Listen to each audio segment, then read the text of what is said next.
Adikku ternyata pemain. Assalamualaikum warahmatullahi wabarakatuh. Apa kabar Bunda? Semoga Allah selalu memberikan kebahagiaan. Malam itu, udara di desa begitu tenang. Hanya terdengar suara jangkrik dan sesekali gonggongan anjing dari rumah tetangga. Di rumah panggung sederhana yang mulai lapuk dimakan usia, seorang perempuan dewasa bernama Rara sedang menimang-nimang ponselnya. Ia baru saja selesai mandi dan beristirahat, karena seharian tadi dia lelah bekerja di sawah orang. Akhirnya yang dia tunggu-tunggu menelpon juga. Di layar ponselnya muncul nama yang membuat hatinya hangat. Dina, adik kesayangannya. Raras tersenyum kecil, lalu menekan tombol hijau. Assalamualaikum Din, udah pulang kerja? Tanyanya dengan suara lembut namun lelah. Waalaikumsalam kak, udah dong. Jawab suara ceria dari seberang. Kakak pasti baru mandi. Tebak Dina. Ih, kamu tahu aja, Din, jawab Raras. Dina terkekeh kecil. Kak, kakak tuh ya, harusnya udah nggak usah kerja di sawah terus. Uang kirimanku kan cukup buat hidup kakak. Mau beli beras, beli baju, beli skincare, semuanya bisa, Kak, ucap Dina. Raras menghela napas. Kakak tuh nggak enak, Din. Masa kakak makan dari uangmu terus? Lagi pula kakak udah biasa kerja. Kalau diam aja di rumah malah bingung mau ngapain, jawabnya. Tapi aku serius, Kak. Suara Dina berubah lembut tapi tegas. Aku sekarang udah kerja di perusahaan besar di kota. Gajinya juga ya lumayan banget lah. Aku pengen kakak berhenti capek-capek di sawah. Anggap aja semua ini bentuk terima kasihku karena kakak udah ngerawat aku dari kecil, katanya. Raras terdiam sejenak. Suara itu membuat dadanya hangat sekaligus terenyuh. Ia masih ingat jelas bagaimana dulu mereka berdua ditinggal orang tua sejak kecil. Raraslah yang berjuang, jadi tulang punggung keluarga, membiayai sekolah Dina sampai kuliah. Ya Allah Dina, suaranya serak. Kamu tuh anak baik, kakak bangga banget punya adik kayak kamu. Ih kakak, jangan nangis dong kak, sahut Dina sambil tertawa kecil.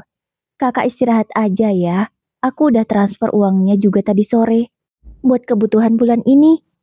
Raras tersenyum sambil menyeka sudut matanya. Iya Din, makasih ya. Semoga rezekimu lancar terus. Amin, doain aku terus ya kak, biar karirku makin naik. Siapa tahu nanti aku bisa beliin kakak rumah baru, biar gak bocor atapnya tiap hujan. Jawab Dina. Raras terkekeh. Kamu tuh ya, dari dulu gak berubah, suka ngelucu.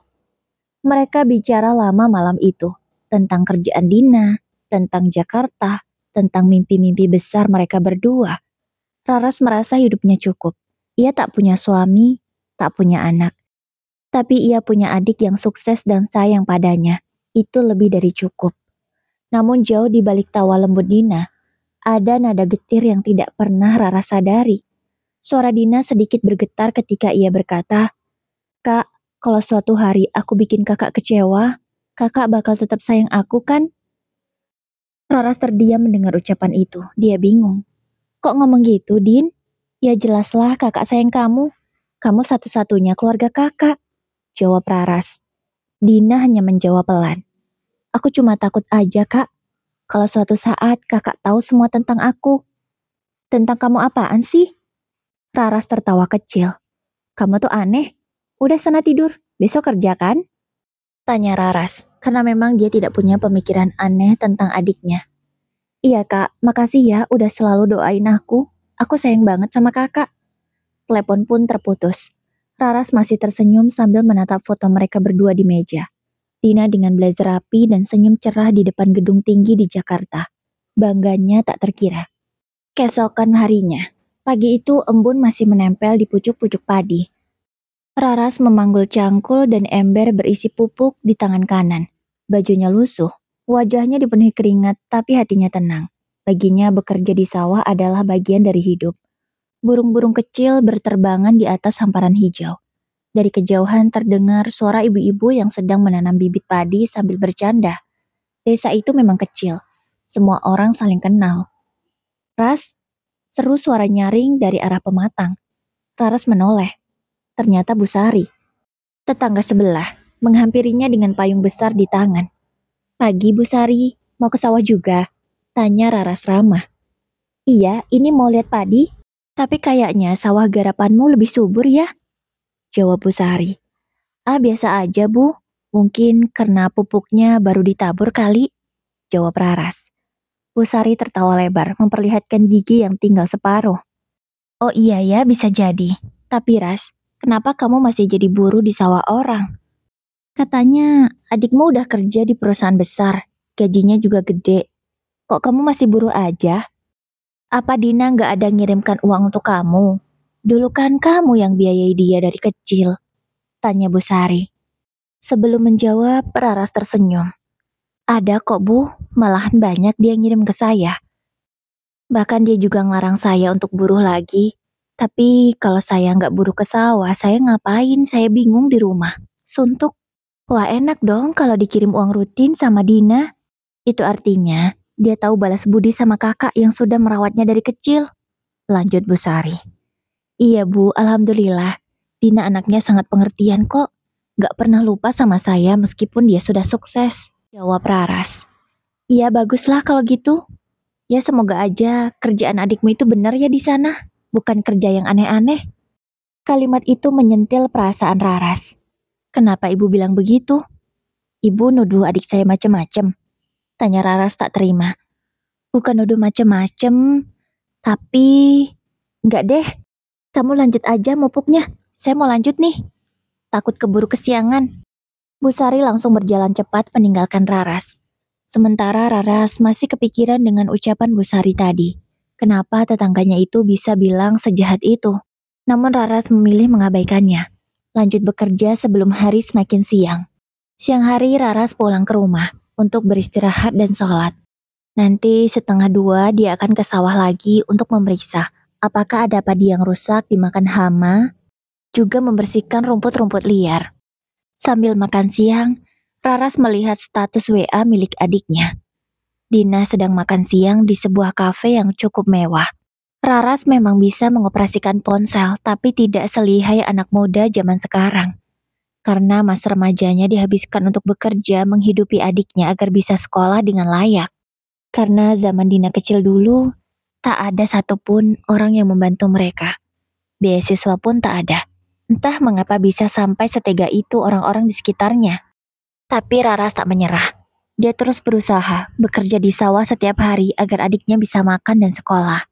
Bahkan setelah Dina masuk kuliah, dia harus bekerja lebih keras lagi, agar adiknya bisa kuliah dan tidak perlu memikirkan biaya.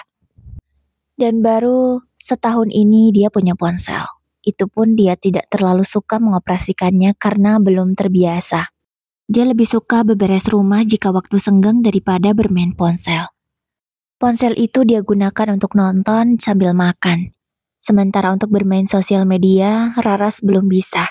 Karena memang Dina tidak pernah mengajarinya. Raras mengetik pesan untuk membalas status adiknya itu. Wah, tempatnya bagus banget, Dek. Kakak pengen ke sana. Tulis Raras menggoda adiknya. Padahal dalam hati ia tak benar-benar ingin ke kafe itu. Karena bagi Raras, kafe seperti itu bukanlah tempat untuk dirinya. Kakak bisa aja. Kapan-kapan deh kak, kita ke kota ya. Kita jalan-jalan ke sini. Tak lama pesan itu pun dibalas oleh Dina. Raras tersenyum. Dia merasa semakin bangga dengan sang adik. Yaudah ya dek, kamu lanjut kerjanya. Kakak nggak mau ganggu kamu. Pasti kamu lagi meeting kan? Balas Raras. Dina hanya membalas dengan emotikon love saja. Hal itu membuat dirinya semakin tenang. Dia semakin yakin kalau adiknya kerjanya benar, gak macem-macem seperti yang dibilang oleh Bu Sari.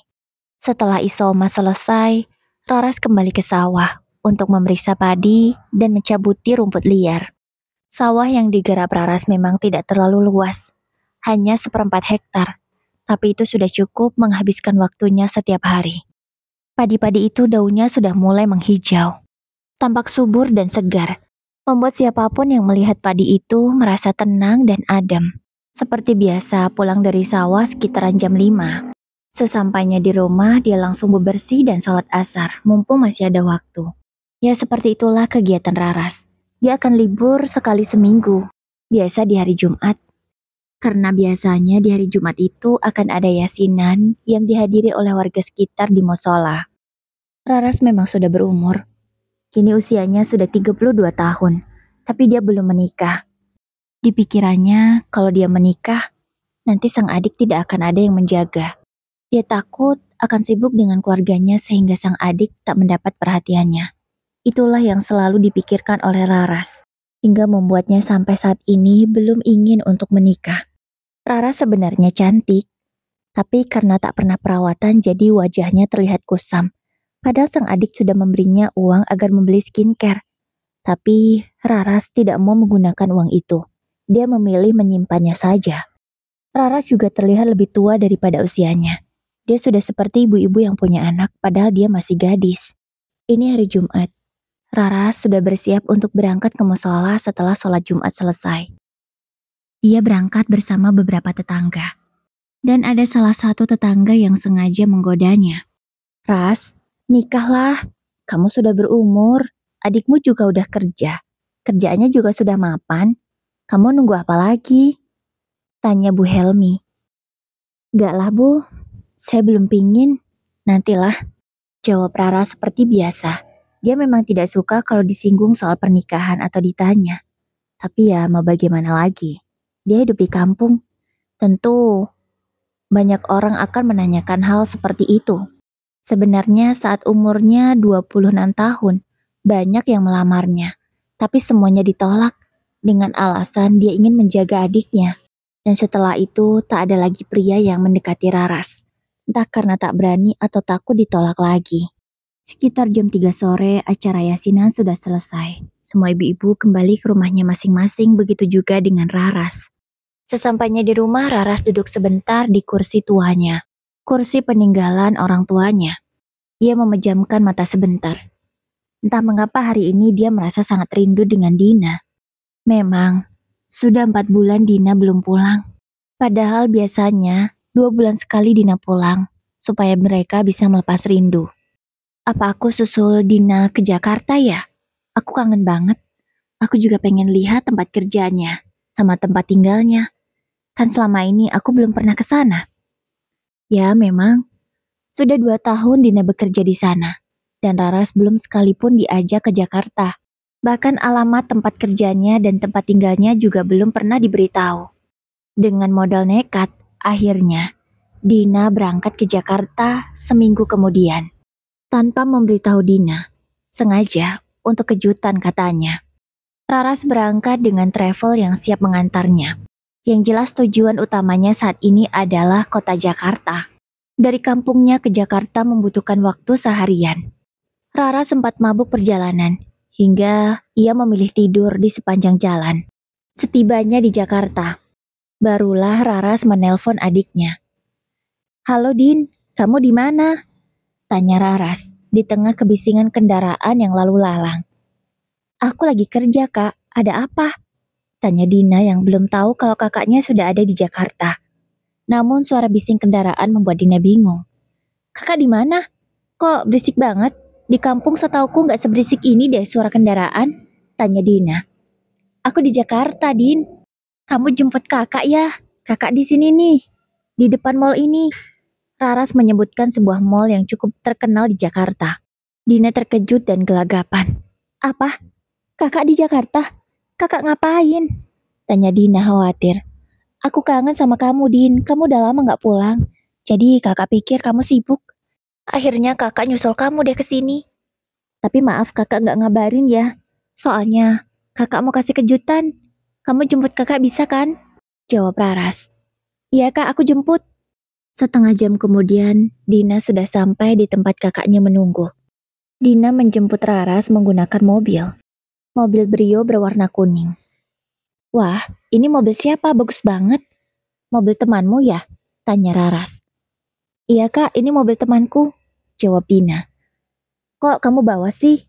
Kamu gak takut nanti kalau lecet mobilnya? Pasti biaya perbaikannya mahal. Tanya Raras. Gak apa-apa kak. Temanku baik kok. Ayo kak. Dina terpaksa berbohong, padahal mobil itu memang miliknya. Tapi dia tidak berani mengakuinya sekarang, karena dia takut kalau kakaknya akan mikir yang macam-macam. Dina mengajak sang kakak ke kosan tempat tinggalnya.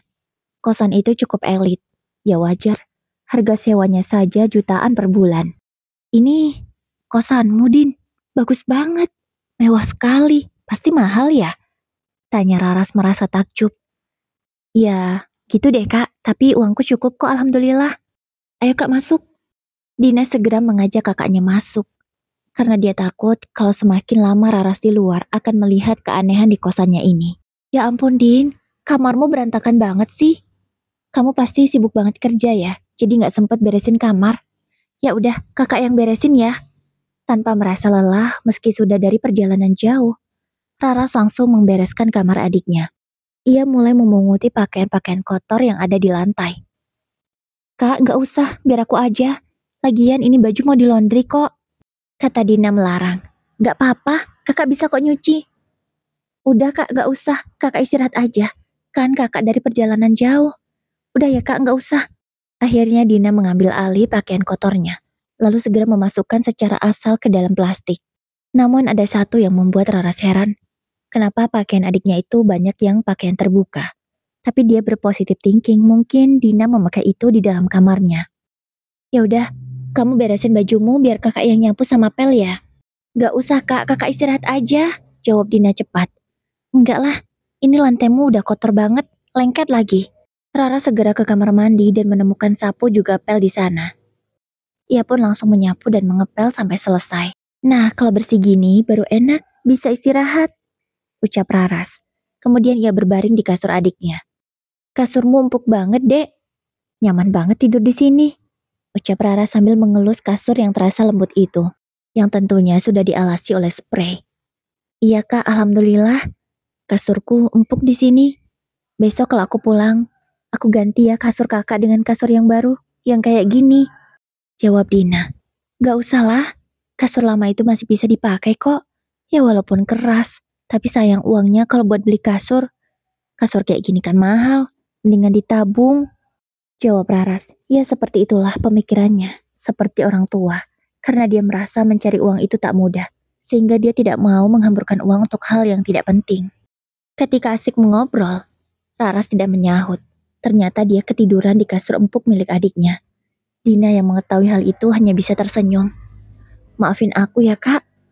Dina segera keluar untuk membeli makanan. Karena setelah ini dia akan keluar ada urusan.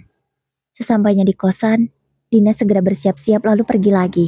Tak lupa dia meninggalkan pesan di secari kertas untuk kakaknya. Raras terbangun hampir maghrib. Dia sangat terkejut melihat kamar sudah kosong, hanya ada dirinya saja. Kemana Dina? Raras melihat ke arah pintu. Pintu dalam keadaan terkunci. Ia mencoba membukanya dan ternyata pintu itu dikunci dari luar. Hingga membuatnya tak bisa kemana-mana. Aduh, untung di kamar ini ada kamar mandi. Mungkin Dina takut aku keluar dan nyasar kali ya, jadi dia kunci aku. Ya maklumlah, aku kan gak pernah kesini. Gumam Raras, dan ia melihat ke arah meja rias adiknya. Sudah banyak makanan dan cemilan. Ini cukup untuknya sampai menunggu adiknya pulang. Karena merasa lapar, Raras pun memakan makanan yang sudah disediakan oleh adiknya. Enak banget makanannya, batinnya sambil melahap makanan itu. Selesai makan, dia melihat meja rias sang adik sedikit berantakan. Ia pun berniat membereskannya. Aduh, barang kecil-kecil begini enak disimpan di laci. Kalau di sini kan mengganggu sekali, ucapnya sambil mengelap meja dan memunguti benda-benda kecil seperti koin, jarum pentul, gunting kuku, dan lain-lain. Ia membuka laci yang memang tidak dikunci. Namun, justru pandangannya dikagetkan dengan sebuah kotak kecil berwarna merah. Kotak itu bergambarkan dua orang dewasa, dengan merek selembut sutra. Apa ini? Kok aneh banget? Raras yang memang tidak tahu itu apa, hanya melihatnya saja. Tapi semakin dia lihat, semakin dia penasaran, hingga memberanikan diri untuk membuka kotak itu.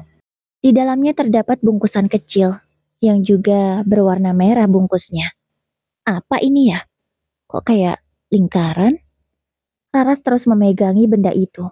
Namun setelah sejam berpikir pun dia tidak tahu itu apa. Raras memilih untuk melanjutkan beberes meja rias adiknya, lalu membuang sampah bekas makannya. Sampai jam 8 malam, ia menunggu Dina belum juga pulang. Karena merasa khawatir, Raras menelpon sang adik. Kak, aku pulangnya telat. Soalnya masih meeting. Mungkin tengah malam baru sampai rumah. Jawab Dina setelah sambungan telepon mereka terhubung. Oh ya udah Din, kamu hati-hati ya. Pokoknya kamu harus hati-hati. Ini Jakarta berbahaya. Ucap Raras merasa khawatir. Iya kak, kakak tenang aja. Aku bisa jaga diri kok. Jawab Dina dan segera mematikan sambungan telepon mereka. Sampai jam 11 malam, Raras tak bisa tidur. Ia merasa khawatir, takut kalau adiknya kenapa-napa. Ia pun memutuskan untuk bebersih, karena lemari pakaian sang adik terlihat berantakan. Ya Allah Dina, kamu tuh kebiasaan ya, gak pernah bisa rapi lemarinya. Gumam Rara sambil merapikan pakaian adiknya yang berantakan. Dan di saat itu, Raras malah menemukan sesuatu yang lebih mengejutkan dari kotak merah sebelumnya. Apa ini? Alat tes kehamilan. Dada Raras langsung berdegup kencang. Dia bisa membaca, sehingga tahu fungsi benda itu untuk apa.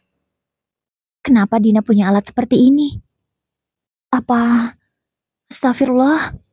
Raras panik dan segera memeriksa test pack itu, karena memang sudah bekas dibuka. Ternyata hasilnya negatif.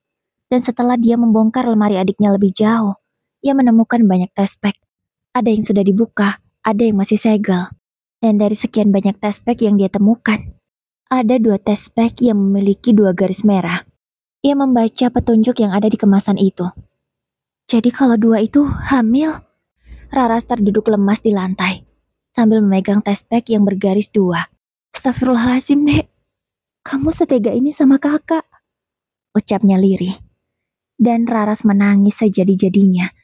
Dia tidak menyangka kalau sang adik sampai sejauh ini berbuat. Pukul 12 lewat, Dina baru pulang. Raras masih terjaga sambil menunggu adiknya. Dengan wajah datar, Raras menoleh setelah Dina masuk. Kak, belum tidur? Tanya Dina sambil tersenyum. Tapi Raras tidak menjawab. Dia langsung melemparkan test pack yang dia pegang dari tadi ke atas kasur. Jelasin, ucap Raras tegas, dan itu membuat Dina sangat terkejut. Kak, aku bisa jelasin, ucap Dina terbata-bata. Cepat, jawab Raras singkat. Maafin aku, Kak. Dina langsung menangis dan berlutut di kaki Raras. Kakak gak pernah ngajarin kamu berbuat seperti itu, Dina. Kamu tega sama kakak. Kamu tahu gimana perjuangan kakak. Tapi kenapa kamu malah setega ini? Raras pun ikut menangis. Tapi dia masih berusaha untuk berdiri tegap. Dina hanya bisa menangis terus meminta maaf pada kakaknya. Kakak benar-benar kecewa sama kamu, Din. Sebenarnya apa yang sudah kamu lakukan di sini sampai kamu hamil? Dan kemana anak itu? Tanya Raras, karena melihat perut adiknya rata tidak seperti orang hamil. Dina menggeleng. Apa maksud kamu? Jangan kamu bilang kalau kamu sudah menggugurkan anakmu sendiri. Tanya Raras sangat emosi. Dina hanya mengangguk pelan. Itu artinya, yang diucapkan Raras adalah benar. Raras hanya bisa menyeka air matanya dengan kasar. Dia benar-benar sangat kecewa dengan Dina.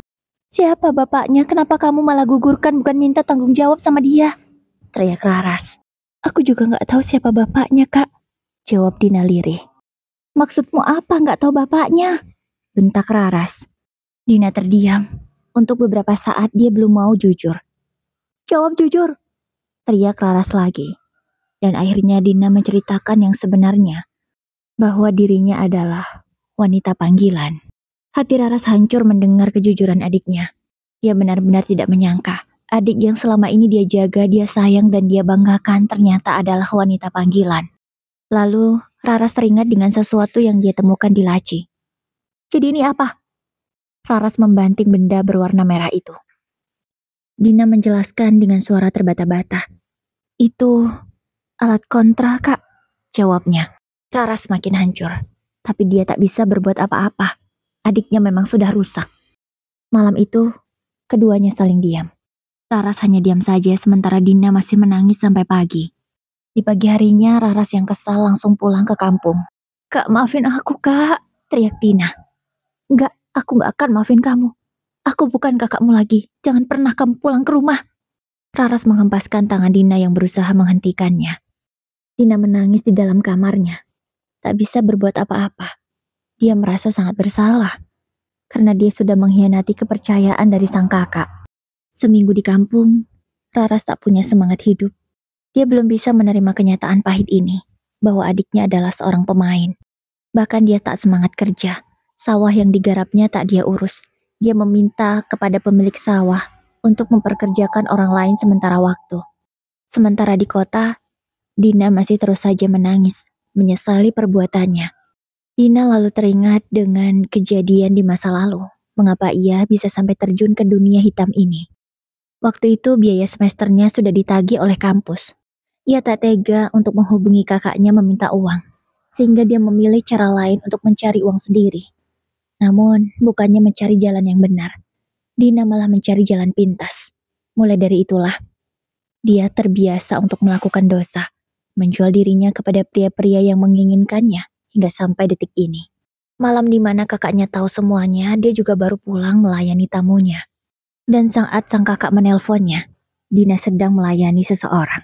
Selama seminggu Dina tak keluar kamar, tak menerima tamu, tak juga bertemu dengan siapapun. Hingga akhirnya dia memutuskan untuk pulang. Dia ingin meminta maaf pada kakaknya. Walau dia tahu, pasti sang kakak sangat marah dan belum tentu mau memaafkannya. Sesampainya di kampung halaman, dia mendapati Raras duduk termenung di teras. "Kak," panggil Dina lirih. Raras menoleh sekilas. Kalau dulu kedatangan sang adik sangatlah diharapkan, kali ini bahkan untuk melihat wajah adiknya pun dia tak sudi. Raras hanya diam, dia tidak berkata sepatah kata pun.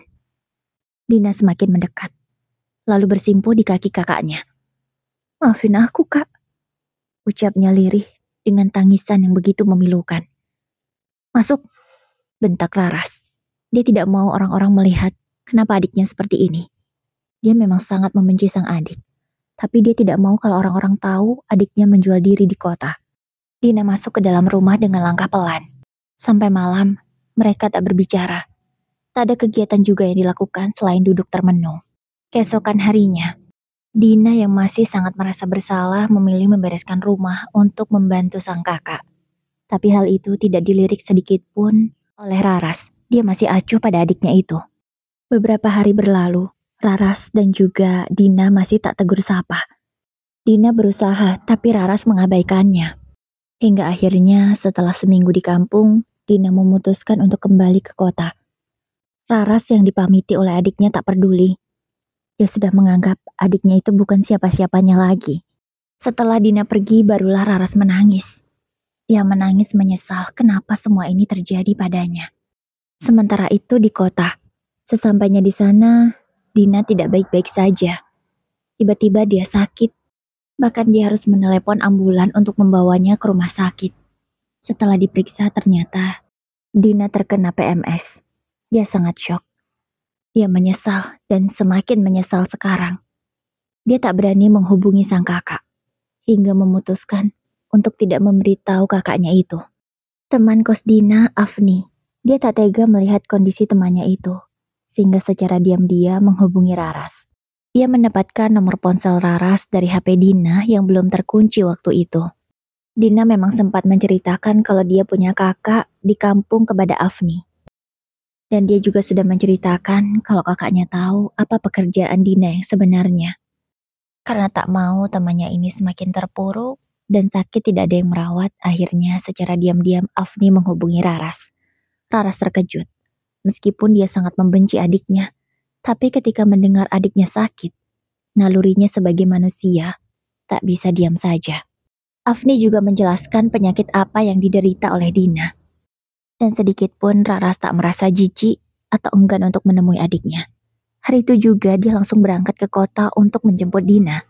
Setibanya di kosan Dina, Raras merasa lemas, melihat adiknya sangat pucat. Padahal baru 2 minggu dia kembali ke kota, tapi tubuhnya sudah sangat kelihatan kurus. Akhirnya Raras membawa adiknya pulang ke kampung.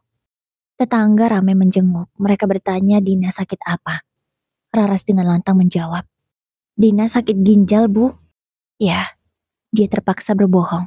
Tidak ingin orang-orang tahu tentang penyakit dia yang sebenarnya. Ia tak mau sang adik dicemooh oleh warga. "Kasihan banget kamu, Dina. Lagi kerja di kota malah sakit begini. Kamu yang sabar ya, ucap para tetangga.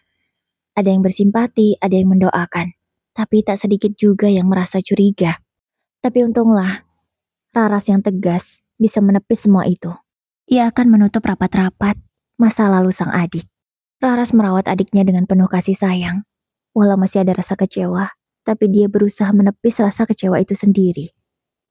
Maafin aku, Kak, ucap Dina dengan suara lemah karena kini kondisi kesehatannya semakin memburuk. Obat yang diminumnya pun tak banyak membantu. 3 bulan sudah berlalu. Dina semakin kurus. Dia pun harus bolak-balik rumah sakit. Tapi sepertinya Dina tak mampu bertahan. Di bulan kelima, Dina menyerah. Ya, dia meninggalkan sang kakak sendirian. Dina menyusul kedua orang tuanya yang sudah lama tiada. Rara sangat sedih. Bahkan 1 bulan penuh sejak kepergian Dina, dia tak punya semangat hidup. Bahkan sempat terbersit di kepalanya untuk mengakhiri hidup supaya bisa menyusul semua keluarganya. Tapi untunglah, ia masih punya iman. Dia mengurungkan niat jahatnya itu. Dia kembali sadar dan menjalani hidup meskipun sangat berat. Kini, Raras hidup dengan sedikit tabungan. Itu adalah uang pemberian Dina. Sementara mobil Dina dan juga tabungannya sudah habis untuk berobat. Mengetahui uang pemberian Dina masih banyak, Raras memutuskan untuk mengeluarkan semua uang itu dari tabungannya. Dia akan menyedekahkan uang itu kepada yang membutuhkan. Ia tak tahu apakah uang itu halal atau haram. Yang jelas niatnya baik. Bahkan dia berdoa semoga pahalanya mengalir untuk sang adik dan bisa meringankan siksa kuburnya. 2 tahun sudah sejak kepergian Dina. Kini umur Rara sudah menginjak ke 35 tahun. Hari ini dia akan dilamar oleh seorang pria. Pria yang menolongnya waktu itu. Saat itu tidak sengaja. Raras tergelincir hingga dia masuk ke dalam selokan. Dan datanglah seorang pria yang kebetulan lewat menolongnya. Dan sejak saat itulah mereka mulai dekat, sering bertukar pesan, dan hari ini pria itu datang untuk melamarnya. Raras memang mendapatkan pesan terakhir dari sang adik. Kak, menikahlah, agar kakak punya teman. Ucap Dina waktu itu di detik-detik terakhirnya. Dan mungkin hari inilah, pesan dari adiknya itu bisa dia wujudkan. Rohman datang bersama rombongan keluarga besar. Sementara Dina dibantu oleh tetangga untuk menyiapkan acara ini. Acara berlangsung dengan lancar. Raras menerima lamaran Rohman. Dan seminggu setelah lamaran itu, mereka menikah. Ras, kita mau tinggal di mana? Di kota atau di sini? Tanya Rohman pada istrinya. Kalau aku boleh minta, kita tinggal di sini saja ya. Jawab Raras. Iya, gak apa-apa, terserah kamu aja. Oh ya, kebetulan juga aku akan menggarap sawah 2 hektar yang kita punya. Raras mengernyitkan kening, bingung dengan jawaban sang suami. Sawah 2 hektar? Sawah siapa, Mas? Tanyanya tak mengerti. Ya sawah kita lah, jawab Rohman sambil tersenyum. Kamu beli sawah? Tanya Raras. Iya, beli untuk masa depan kita di sini. Karena aku udah feeling, kamu pasti maunya tinggal di sini. Oh ya, nanti sedikit-sedikit kita renovasi ya rumahnya, biar lebih nyaman ditempati. Lanjut sang suami. Raras mengangguk setuju. Akhirnya pasangan suami istri itu menggarap sawahnya bersama. Sembari mempekerjakan beberapa orang untuk membantu mereka. Sawah itu sebenarnya hadiah pernikahan dari orang tua Rohman. Ya, orang tua Rohman bukan orang sembarangan. Mereka sangat mampu, sawah mereka luas ada di mana-mana. Dan sebenarnya, warisan untuk Rohman juga bukan hanya sawah itu saja. Sawah milik orang tuanya tentu akan menjadi milik Rohman juga nanti. Karena Rohman sendiri adalah anak tunggal. Umurnya pun sama dengan Raras. Dia juga dulu takut menikah karena pernah kecewa dengan seorang perempuan. Tapi setelah bertemu dengan Raras, melihat kesederhanaan gadis itu, dia jatuh cinta dan memutuskan untuk langsung menikahinya. Dan Rohman bersyukur, Raras sesuai harapannya. Raras selalu melayani suaminya dengan baik sebelum mereka berangkat ke sawah. Setiap pagi membuatkan teh hangat dan beberapa cemilan. Makasih ya sayang, kata Rohman sambil mencium kening istrinya. Oh ya mas, umurku udah 35. Kalau nanti aku susah hamil gimana? Tanya Raras ragu. Kamu gak usah mikirin itu ya.